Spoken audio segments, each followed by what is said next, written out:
everyone.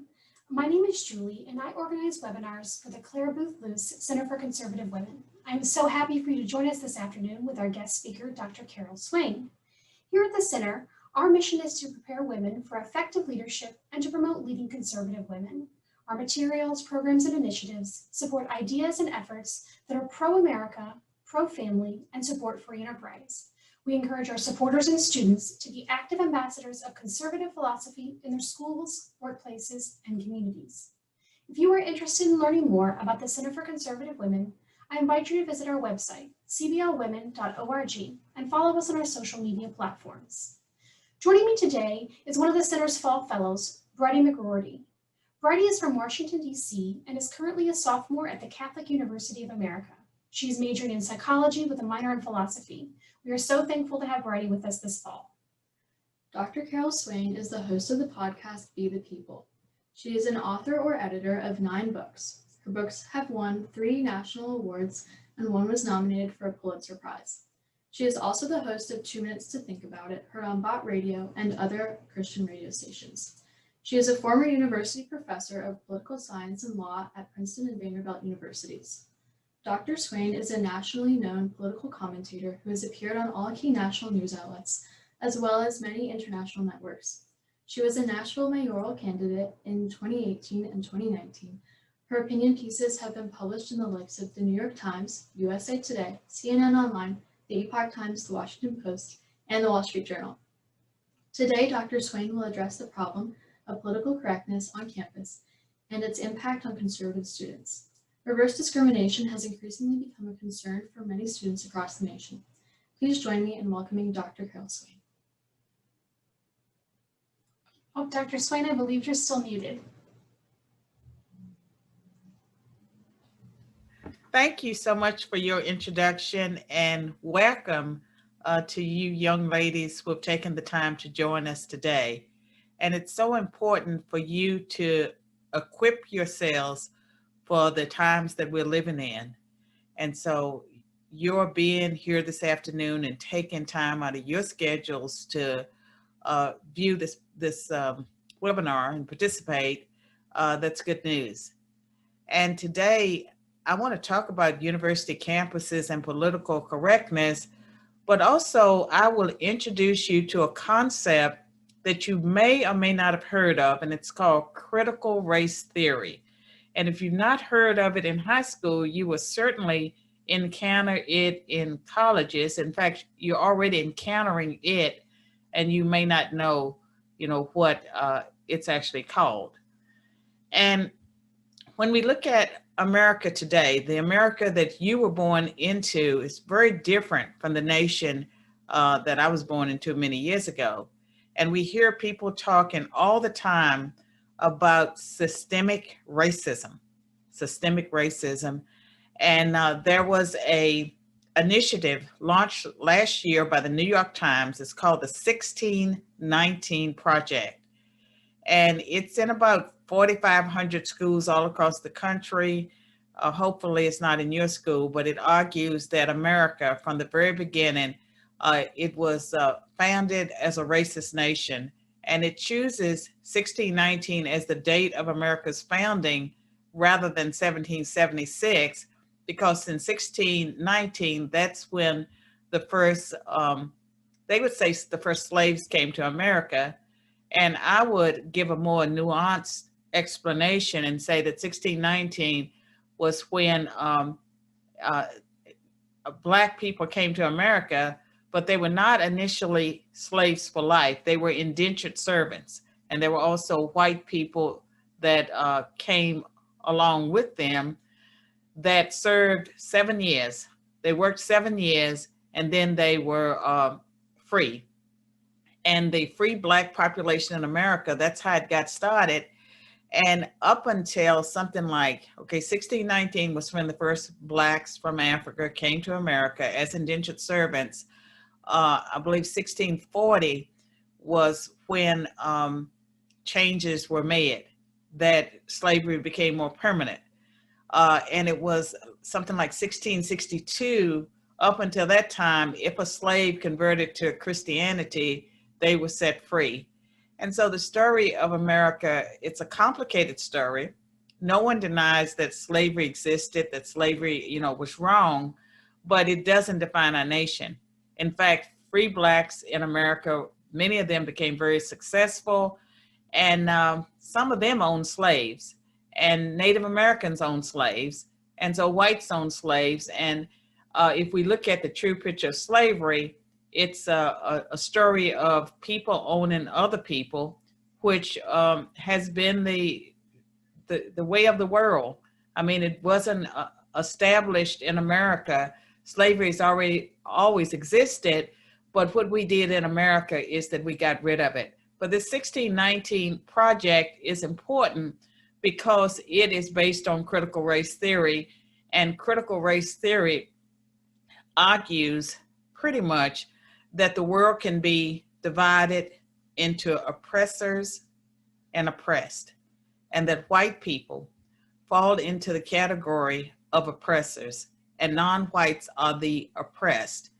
And they argue that there is a property interest, like if you're born with white skin, and we don't get to choose our families, we don't get to choose our race, we don't get to choose our nation, but the people who push forward critical race theory, and you get it through diversity, equity, and inclusion programs that may already be in your schools, but they argue that white people, they're all privileged. And so if you're some poor white kid born in Appalachia, you're privileged because of the color of your skin, and because of your ancestors, you're guilty. And that is something that's being pushed, not just in colleges and universities, but also in businesses, in private schools. Churches are increasingly moving in this direction. And it's quite problematic because it runs contrary to our nation's founding principles. And I am a devout Christian, and I have studied the history of this nation, and no one that reads the documents, looks at the charters of the 13 original colonies and the nation we established can truly, with a straight face, say that America was not founded with Judeo-Christian values and principles. And when we go to our Constitution, which is the basis of law and order in America, you find, we have the Bill of Rights, and we have the freedom of speech, the freedom of religion, the freedom of assembly, and the freedom of association, freedom of speech, freedom of religion. Those are principles that have always been things that Americans cherished and they fought for. But at this present moment, there are many people who would argue against freedom of speech because they would say that you're free to say whatever you would like to say as long as it doesn't offend someone else. And we know that what offends me might not offend you, that offense is very subjective. And with political correctness that is taking place on the college campuses and high schools, it's everywhere now. It's in the workplace. It's all of this is rooted in Marxism, all of this that I'm talking about. But with political correctness, I would say that in the 1970s, we saw universities and colleges beginning to move towards speech codes, where they were trying to control the speech of students to make sure they didn't say anything that would offend someone else. Courts have struck down many speech codes over the years because they were not compatible with the First Amendment of our Constitution. And so that was the case. But then in the 1980s, 1990s, the 2000s, the speech codes progressed to political correctness. And so the world that you're living in today, it's all about not hurting other people's feelings. And with political correctness, I would argue that it's impossible in the classroom to have a discussion, to really learn, to become a critical thinker, if there are so many topics and words and ideas that can't be discussed because they might be offensive to someone else. And I would argue that in the late 1990s or early 2000s and now, that we have encouraged young people like you and to be offended, to always be looking for an offense. And the offenses seem to cut one way. And I would argue that, if you're female, if you're Black, or if you are a member of the LGBT community, the campuses and the institutions are more interested in your not being offended than the rights of other people to say what they believe. In this new environment, if you believe in traditional marriage and traditional families and the values that have been traditional, and those are not exclusive to Christianity, there are other religious denominations that are conservative on some of these things. Your ideas would be on the chopping block as being offensive to some people. And I would argue that the Christian religion in America is under attack like it's never been before in my lifetime. And I've been around for a while. I've been around, 66 years. I've never seen anything quite like this. And the race agenda, where they argue that America, has systemic racism, that all its institutions are racist, I push back against that. And I've written several opinion pieces pushing back against that. And I would argue that, yes, I was born into a world where there was systemic racism. I was born in 1954. That was the year of a landmark Supreme Court decision, Brown versus Board of Education in Topeka, Kansas. And the Supreme Court ordered the desegregation of public schools all across America. I lived in Virginia, and the court said that it needed to be done with all deliberate speed. And that meant that communities, as they reached the point where they could actually implement this decision, they were to integrate the schools, have Blacks and whites and other minorities go to school together. In my hometown, it was late 1960s before that happened. The era that I was born into was segregated, with the separate bathrooms, water fountains, schools. Blacks and people of color were barred from certain institutions. I watched that system collapse. In 1964, when I was 10 years old, the Congress passed the 1964 Civil Rights Act, and that ended discrimination under the law when it came to accommodations like hotels, when it came to restaurants, when it came to employment discrimination. Up until that time, if there was a job, those jobs were not advertised. And there was something that we would call the Old Boys Network, where people, through word of mouth, a lot of hiring took place. But in the 1960s, the Civil Rights Act put into place policies and procedures that businesses and institutions had to follow to ensure that they were not discriminating against people of color, but they also were being encouraged to actively go out and recruit people. And eventually this became known as affirmative action. But again, that was 1964. That ended the legal segregation in this nation. And of course, when something happens, it's a big shocking change for the nation. And so it took, years for the changes to be made all across the country. But 1964, I saw that system of racism and segregation collapse. 1965, I saw the passage of the Voting Rights Act. And up until that time, there were parts of the South where it was very difficult for people that were Black or other racial and ethnic minorities to vote. And there were literacy tests and poll taxes. And a poll tax was a tax that people had to pay if they were going to vote. And sometimes that tax started accumulating. It may not have been a lot of money, but if you turned 21, you were supposed to pay the poll tax, POLL tax. and you didn't pay it, then it would accumulate over the years. And so when you got ready to vote, you'd have to pay it. Well, that was eliminated.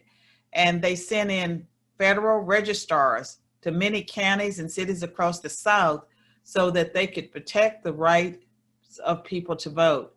And once that happened, there were all kinds of changes that took place in the South. And some of the most conservative members of Congress that had fought the civil rights bills that had been known as racist and segregationists, they started hiring Black people, and they started giving constituency service to Black people. Also watched the passage in 1968 of the Open Housing Act. Up until then, there were some districts that had been redlined. There were things that took place. All of this changed. And so when, as a young adult, I entered a world where there were lots of opportunities for people like me. And at that time, people wanted opportunities. Minorities wanted to be able to show what they could do. They wanted to be able to go to the schools and colleges and things to do the things that they had been denied. And so I greatly benefited from that. And part of my life story is, I dropped out of school, married at 16, had children, but I was able to get a high school equivalency, go to a community college, get the first of 5 degrees, graduate with honors from a private liberal arts schools. And all the schools I attended were predominantly white. I was able to excel, and people encouraged me along the way. So I would argue that I saw a system where systemic racism was everywhere, and I watched it collapse. And today, I see racism running in the other direction. I see on college campuses and many places with this critical race theory, it strikes me that it's white people that are being singled out, especially white males, and they are being told that they are white supremacists. I wrote a book about white nationalism, and throughout our history, being a white supremacist meant that you thought white people were superior to other races, and that you thought your group was superior. Nowadays, with the critical race theory and with the focus on white privilege and whiteness, the argument is that all of you who are born into what we call the white race, that you are white supremacists. And I can talk about race as being white and Black or Asian, but if you actually look at the science and the DNA, there's only one race, and that's the human race. And so human beings, they share something like 99.9 of the same DNA. And so we are different ethnicities, but there's one race. But what is being put forth now is that if you happen to have white skin, you've benefited unjustly. If you were born into a family that had 2 parents and they made good decisions and they raised you well, and you're not poor, you're not on drugs, you're not suffering, that somehow that is a point of shame. And I stand as a person that believes that we're all created in God's image. I believe that discrimination is wrong. It's wrong if it's done against my group. It's wrong if it's done against the dominant group, which in many parts of the country is white. But America is becoming a majority minority nation.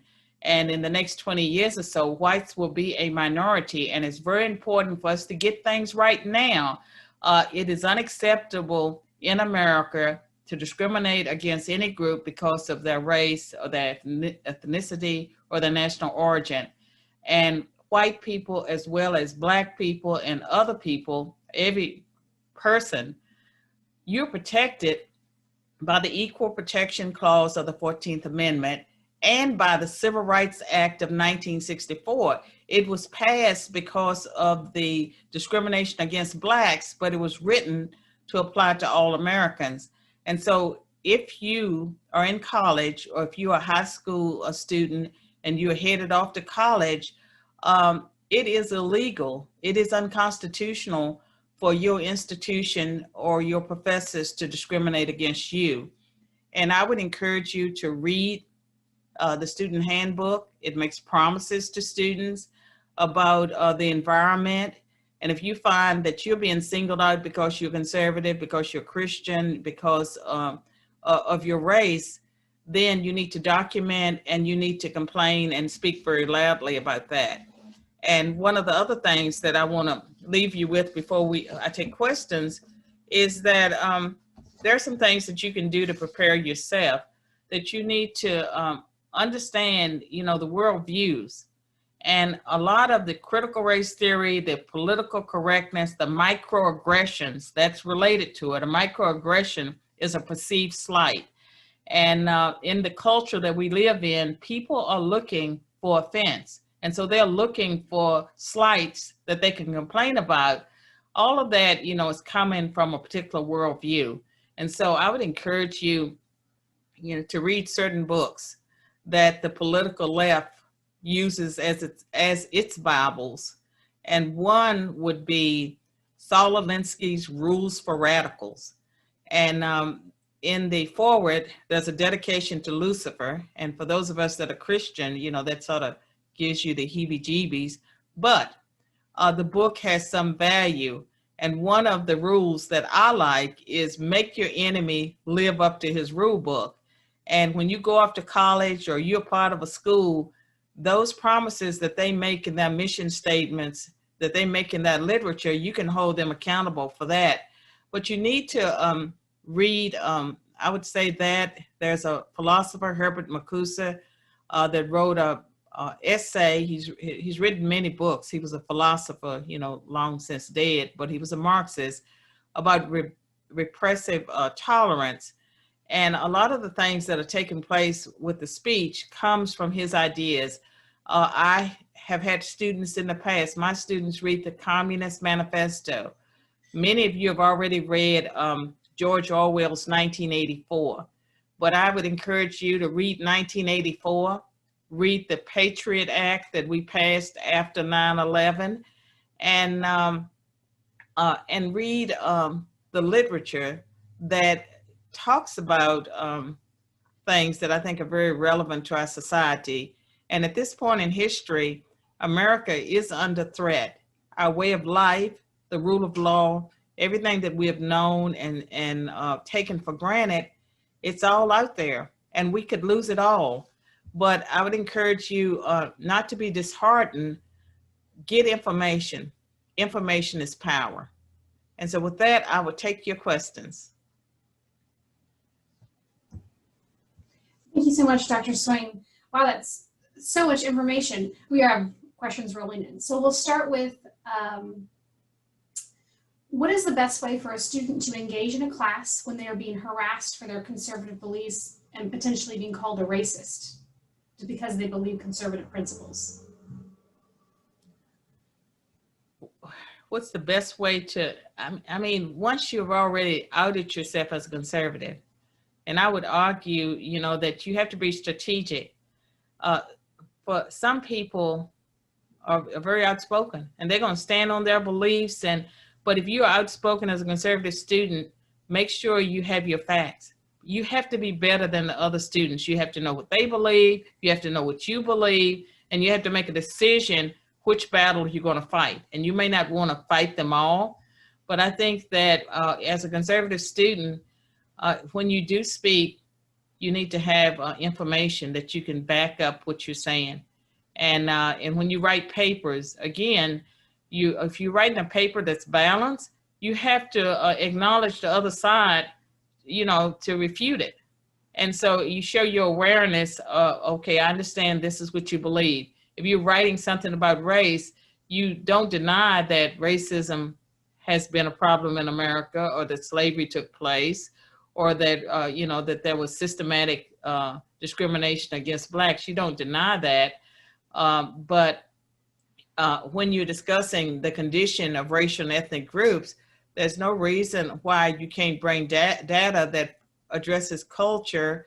And there is the fact that people do make choices, and some people make better choices than others.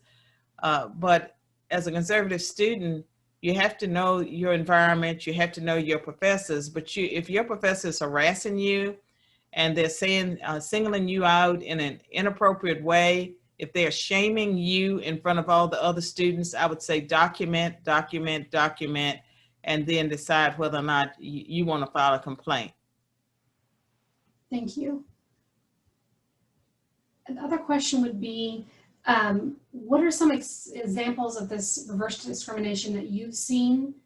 And I think people are worried about being bold and even presenting a conservative perspective. I've got a few people asking, like, how do you present it and not get called names? Is that even possible in your opinion? I don't know that it is possible, but you have a choice about where you decide to go to college, but if you're already in high school and if people know that you're a conservative Christian, there's no shame in being a conservative Christian or being a Christian, period. And if you actually read your Bible, you know that there's nowhere in the Bible that says if you're a Christian that you're not going to be persecuted and that you're not going to be singled out. And so there's a cost to being a Christian, but we know, the reward that comes from being faithful. And if you try to blend in with the culture and you don't take advantage of opportunities that you might have, on a one-on-one basis, or sometimes it's appropriate for the whole class, but you don't have to fight every battle. You have to be very selective. And I would size up my environment, size up my teachers, and then decide if they're talking about something that's totally ridiculous and you have your comment or you want to correct a factual thing, then you choose. But I think sometimes people feel like they have to fight every battle. I think we have to be strategic. And like Saul Alinsky's Rules for Radicals, I mean, the man, as a Christian, I'd say he was evil, especially with the shout out to Lucifer. But he encouraged deception, infiltration, and manipulation. And those are not things that most of us would do, but I kind of like infiltration. And in the Bible, there were characters who engaged in subterfuge. And subterfuge, sometimes if you're in a war-like situation, you're not going to come out, you have to hide sometimes. And you have to disguise yourself sometimes. And that doesn't mean that you join in with everything that they're doing, but you don't have to reveal everything. The Bible tells Christians to be as wise as a serpent and as innocent as a dove. Not as innocent as a dove. What is it? Someone knows. I'm blanking, but I know I've heard the scripture. I know it myself, but because you asked me, I don't know. Now I'm embarrassed. Maybe it was a dove. But bottom line is we have to be wise and we have to be strategic. And we don't have to reveal our whole hand. And so you don't have to, first day of class or during orientation, out yourself as a conservative student. You decide when and how. And as a freshman, you may just look at the lay of the land, figure out where you are first. And again, size up your professors, figure out which ones might share your beliefs and values because they can't be open, they undercover too. And so you need to size up who the people are that you can trust. And then your fellow classmates, size them up too. So there's a lot to be said for getting information. And during the orientation week at a lot of colleges, universities, when you were there in person, and now that you're not in person, I know that they have been mailing people Robin DiAngelo's book about white fragility, and there are all these, quote, woke white people that are writing books about how horrible white people are and what racist white people are and what racist they are. And these people are making a mint off of the critical theory. And they're recycling old ideas. And when I was in school, there was this argument that they still use that people of color can't be racist because you have to have power to be racist. I reject that.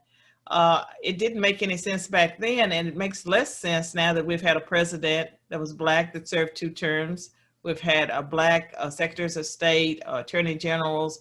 We've had Black people in positions of power throughout our society, and also other people that were racial and ethnic minorities. And so anyone can be a racist. And I think any group can be a victim of a hate crime. And sometimes it seems like for it to be labeled a hate crime, it has to be a racial and ethnic minority. But these are things that are taking place, and we just have to be aware, but they're very wrong. And one of the things that I am doing, and in fact, I will be talking more about it, is that I'm really pushing back against the diversity, equity, and inclusion industry. It's a cottage industry of people that are racist. They're using critical race theory. They're dividing our country.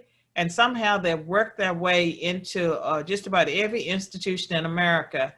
And I have been speaking out against this. And I was very pleased when President Trump made the decision that the federal government is not going to fund the programs, because it involves a lot of shaming of white people, accusing them of things that their ancestors were allegedly guilty of, but also saying that all white people are white supremacists. And again, a white supremacist used to be someone that said that white people were superior to other groups. And I believe that what we need is unity training. In fact, I am starting a new company called Unity Training Solutions, and it is an alternative to the divisive diversity and inclusion training. And I'm encouraging other people, and there's some other people that are doing it, that are beginning to offer this, because right now it's like you can't escape it. It's in the church, it's in everywhere. They feel like they have to bring in someone, that will tell you how horrible the world is, and how horrible America is, and how horrible men are. And that's not the America. That's not bringing people together. And as a country that is as diverse as we are, as a nation in America, the only way we survive is that we have to come together around shared values and principles. And diversity, equity, inclusion training pushes us further apart. And so that's something that I'm taking on. And I think colleges and universities, they're not helping our nation one bit. And the K-12 schools, and there have been some Christian academies that have brought in diversity trainers, sensitivity trainers, and this whole thing about white privilege. Any group can be privileged. I know plenty of Black people that were born with a silver spoon in their mouths, that are privileged, that have wealth, and other people. And so I think that what they call white privilege has a lot to do with socioeconomic status. And there's some people that are better off than others because of their families, or because they had people who worked hard.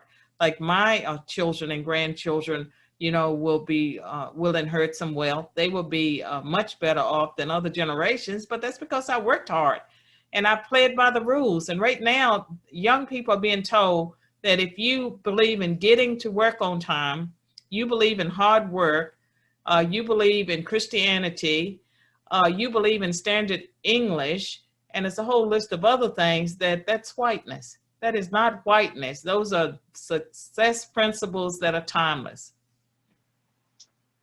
Thank you. Another question, a little random. How does Dr. Swain feel that President Trump did in last night's debate? I thought he did great. I spoke to students at Turning Point USA before the debate, and I thought he did a good job. And I'm predicting that he wins by a landslide.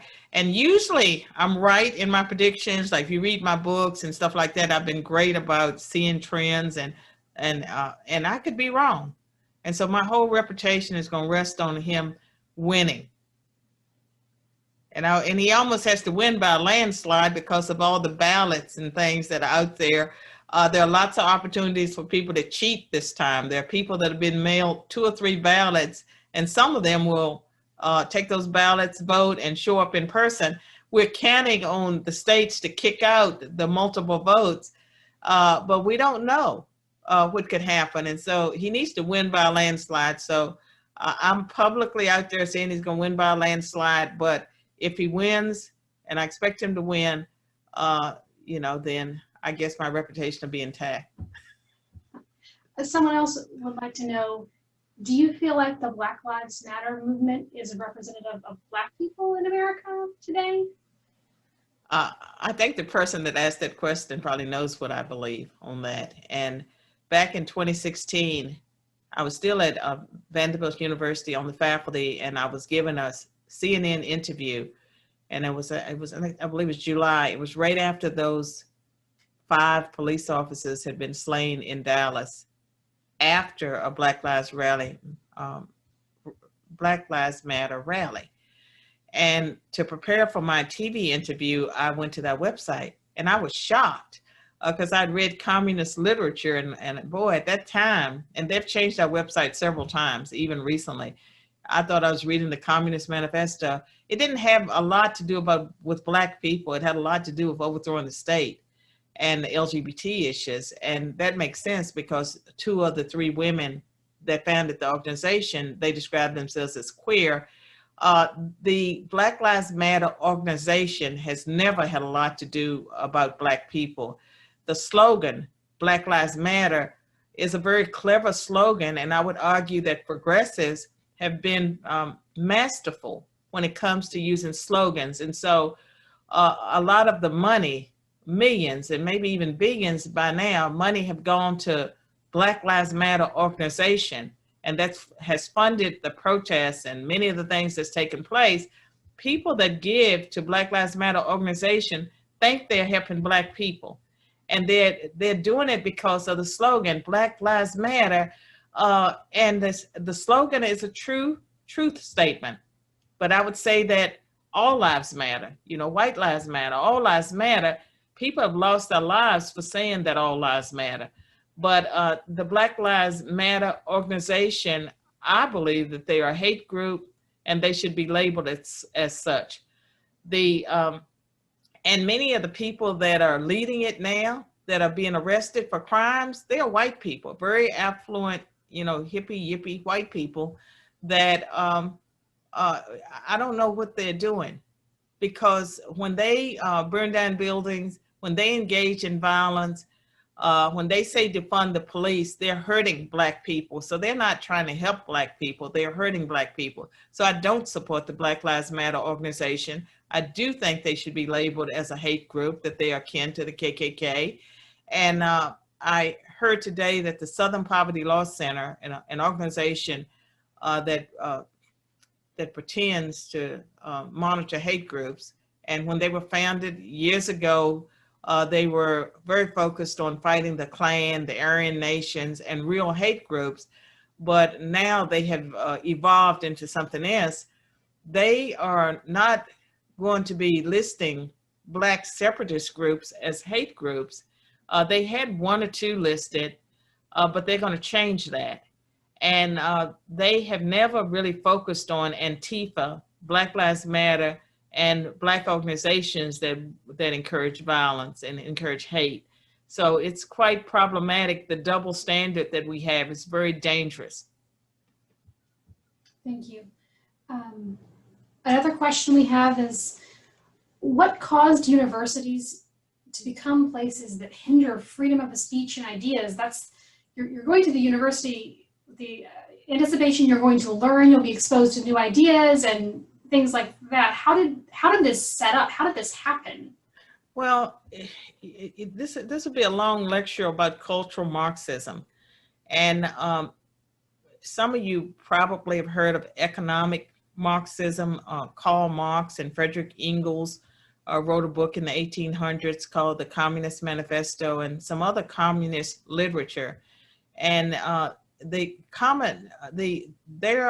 had very utopian views. They were concerned about how the bourgeoisie, the wealthy business owners, oppress the workers, that they call the workers the proletariats.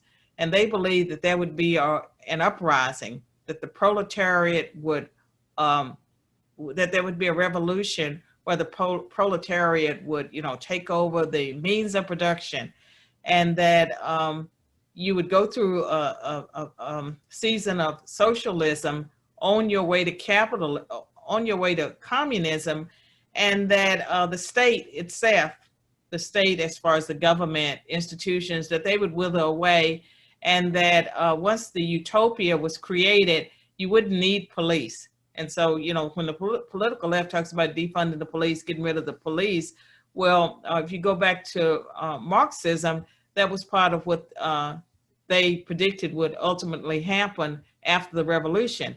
Well, the revolution didn't happen. And so there were uprisings that took place in the 1920s and stuff like that, 1930s. And what Karl Marx predicted didn't happen, but his students, who were mostly German philosophers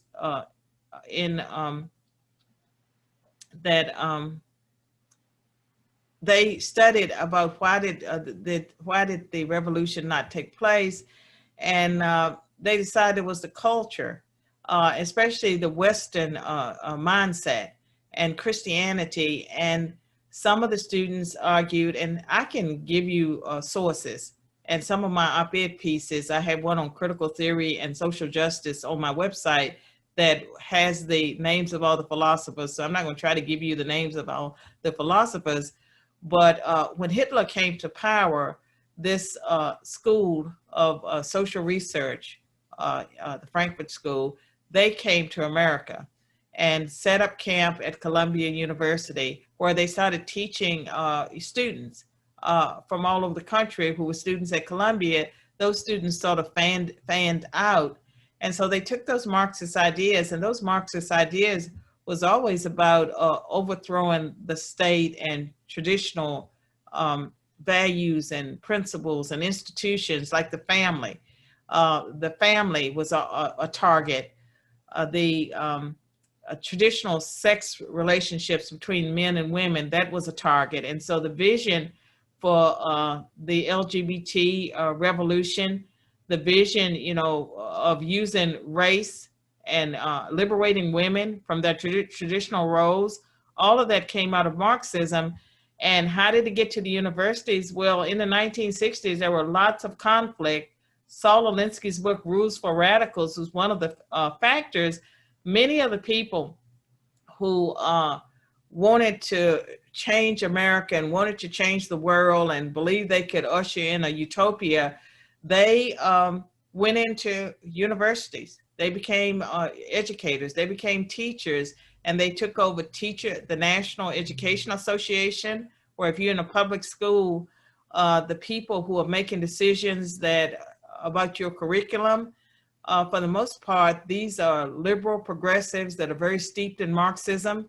They're the ones that are running the universities, and they use students to push their ideas. And so it didn't happen overnight. It was a gradual process, and they used infiltration, deception, and manipulation to get a critical mass. And I believe that conservatives can regain. I mean, I'm torn as a Christian. I believe one thing. Okay, we talk about, these are the last days and God's judgment, but no one knows, how long the world is going to exist, when Jesus is going to return and all of this stuff. But I believe that we are supposed to occupy, we're supposed to, as long as we're on earth, that there are things that we are called to do as individuals. And I think that we need conservative teachers. We need conservative university professors. We need conservative business people. And by conservative, I mean people that have traditional Judeo-Christian values and principles, and that to get a critical mass. And it's not necessarily that there are more of the people that don't share our values than there are of us, but they are strategically placed. They are heading the institutions. And so if you look at the average American may share values and principles that are much closer to mine or yours or other conservatives, but they're not running the institutions. For the most part, they're not in positions of power. And this infiltration means that people with the progressive, liberal, Marxist ideas have gone into the Republican Party. They've gone into churches and taken over some churches with liberal Christianity. They've gone into professional associations and changed the rules about what is considered deviant and what's considered normal. They have gone into every area of American life. They've taken over the media. And to reverse it, we need people that believe differently to go into those institutions. And if you are chatty patty and you're doing everyone knows who you are, you're not going to get past those gatekeepers. But for some of us, we have to be strategic. We have to be quiet. We have to be nice. We have to be good at what we do. But we have to get through the system, gain positions of power. And once you're in a position of power, you can make decisions. You can hire people that are more like you. That's how they took over. And we can change institutions from within. But also, you think about the diversity, inclusion, and equity industry that I would argue that's very Marxist, but that's very destructive.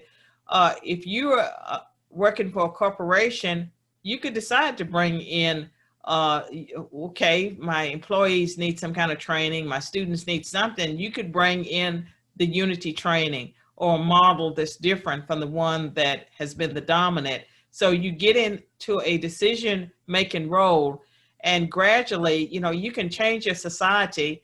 You can do it one person at a time, but you have power as individuals, and you do have to get positioned. And so for some people, they are called to be out front. They can argue, they're brilliant, they know all sides.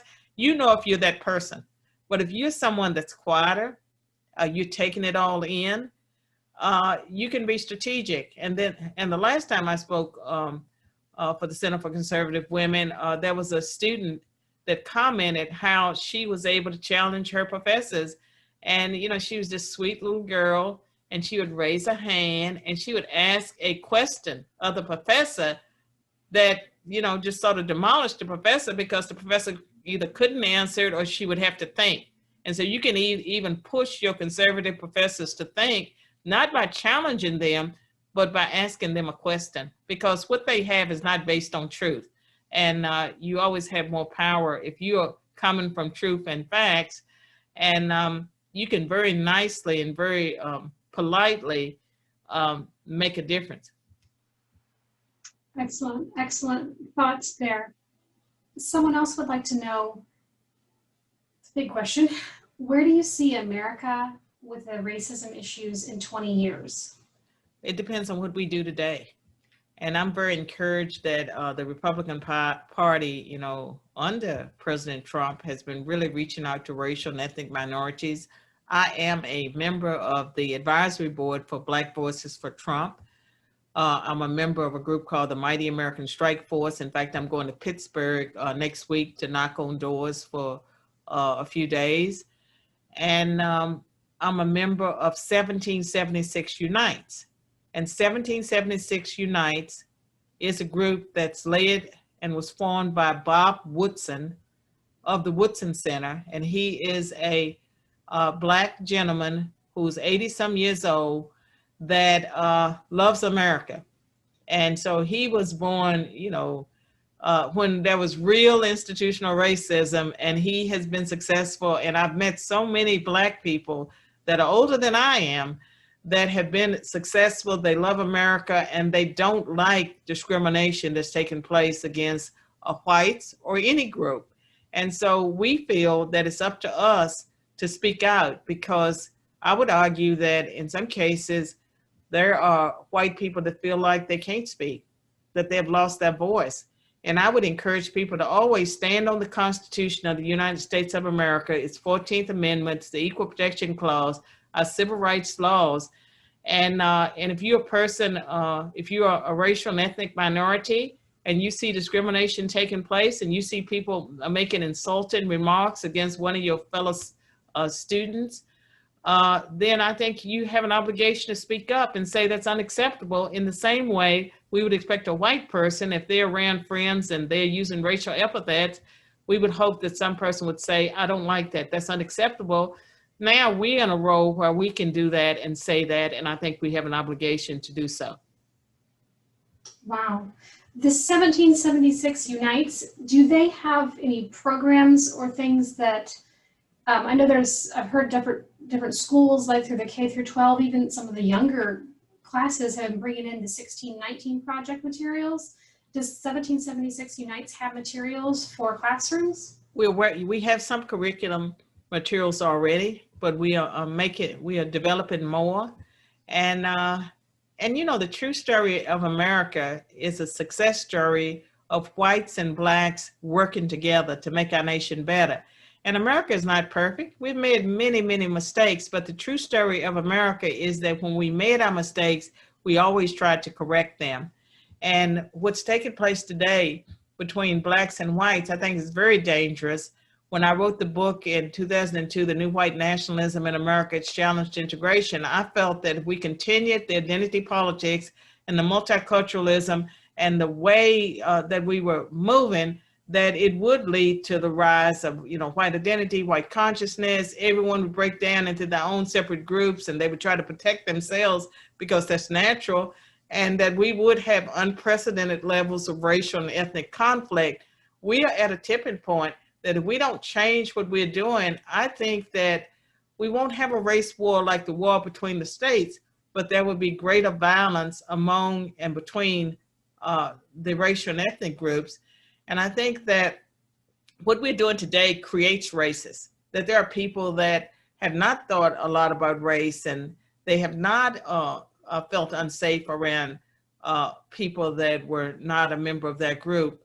But the things that have been taking place makes everyone wary of anyone that they don't know. And I've been even in a situation at a hotel where I was there for a wedding, and I needed details for that wedding, and there was a couple, it was a white man and woman. They were talking about the wedding, and I knew it was the same wedding that I was there to attend. And I kept looking over at them because I was looking for an opportunity to get into the conversation. And eventually I did get in the conversation, and the lady said, "Oh, I'm so relieved. I saw you looking over here and I didn't know whether there was going to be trouble." Oh, wow. Oh my. She didn't know. She thought maybe I might be somebody, I guess, that had a chip on her shoulder.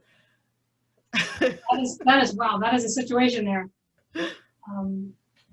We have time for a few more questions.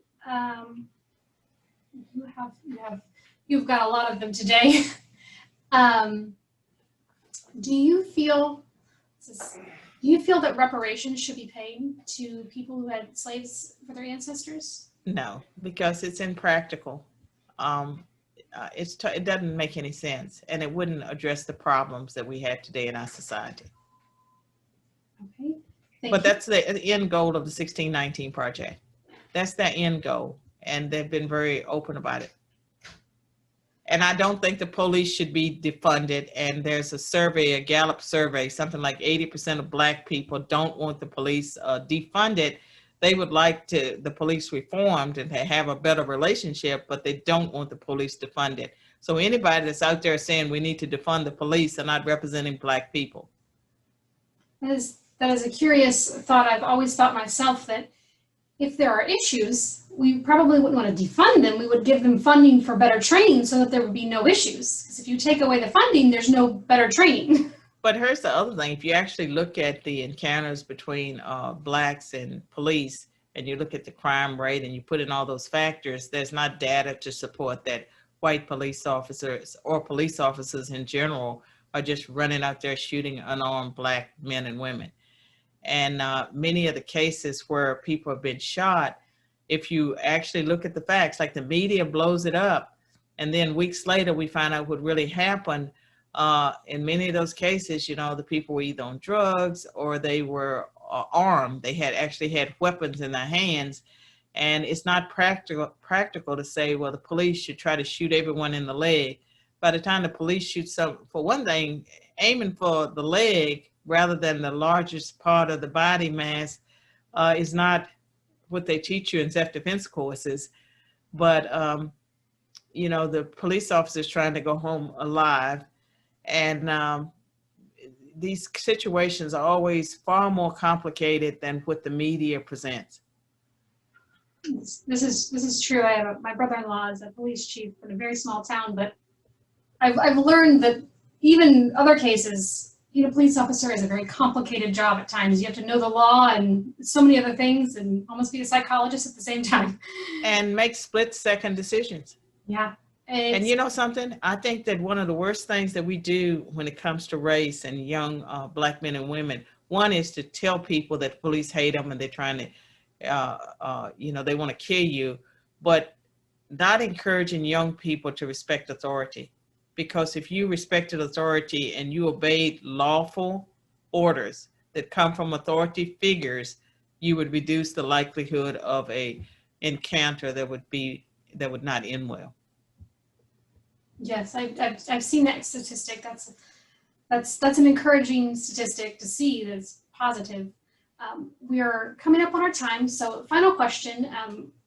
Someone is saying, thank you so much for recommending the books to read to learn about the opposite side and their strategies. But what books would you recommend from the conservatives' perspective? Obviously, you've written a lot, but what other books do you read that you find good information from? Well, I mean, I would be happy to share, with you all a list of books as recommendations that you could make available. Okay. And so we would love that. If you send that over, I'll send it out with our post-webinar follow-up email so everyone can take a look at the recommendations and things. yeah, but when it comes to my own reading and stuff like that, it's like I know what I believe, and so I know, like a classic book for conservatives is a Barry Goldwater's book, The Conscience of a Conservative. That's an important book, written in the 1960s. That's a classic. And that's something that you might want to read. And there are other things, but read some of the classic literature, but make sure you understand the worldview of the political left and know what you believe. And one of the reasons that Amy Coney Barrett was so impressive when she was doing these Senate hearings, she didn't have notes. And well, that was because she knows what she believes. She knows the law, she knows what she believes. When people don't know who they are, they don't know what they believe, and they're trying to say something or trying to conceal something, that's when you're constantly checking your notes and you're trying to remember what you said the last time. Or you're trying to please a particular group and you're trying to say what you think they want. I mean, you get all discombobulated if you're trying to figure out this or figure out that. Know who you are, know what you believe. If you're a Christian and you really believe you're a Christian, you need to know what the Bible says. You need to really ask yourself if you believe it. And you need to be prepared to deal with the issues that come from our culture that you're not going to find the answer in the Bible. Like the Bible is not going to tell you whether or not you should take a knee at a game, or whether or not, if your professor says everyone has to wear a Black Lives Matter t-shirt, whether or not you refuse. And if you do refuse, then you're going to be called a racist, but how are you going to feel if you wear it and it conflicts with your values and principles? And so one of the most important things is know yourself. And I find that we grow, we evolve. Some people start out conservative and, they end up liberal. Some people start out liberal, they end up conservative. And those of you, I think most of you probably would have heard of the PragerU videos. I strongly encourage going to the PragerU videos, seeing if they have videos about some of the issues that you're going to be addressing in class. But if you click on the source notes, there will be documentation, or there should be documentation for what is in that video, and use that as part of your reading. Okay, that's an excellent way to wrap up the webinar today. We thank you so much for your time. Everyone was very interested and engaged. We had a lot of questions this time. So thank you so much for your time and your wisdom. And we also can say that you should definitely be reading Dr. Swain's books. She's an excellent author and really brings some insight to the table with everything she's been writing. So thank you so much to everyone for attending. Thank you, Dr. Swain, for coming today and speaking with us. And I'd also like to tell you that my website, I have a blog. That website is thepeoplenews.com. Instead of we the people, bethepeoplenews.com. And there are podcasts as well as blogs there.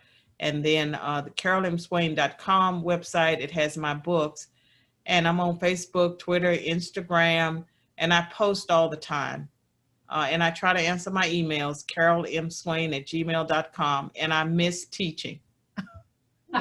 Okay, so, well, thank you so much, and definitely good to give her a follow on social media and check out, and that's on your websites, that's where you'll find the articles you mentioned earlier as well, like you said, correct? Yeah, bethepeoplenews.com, and you can click on the links, and there's a lot there about critical race theory, where it came from, and that's a good place to start your reading. I would encourage that.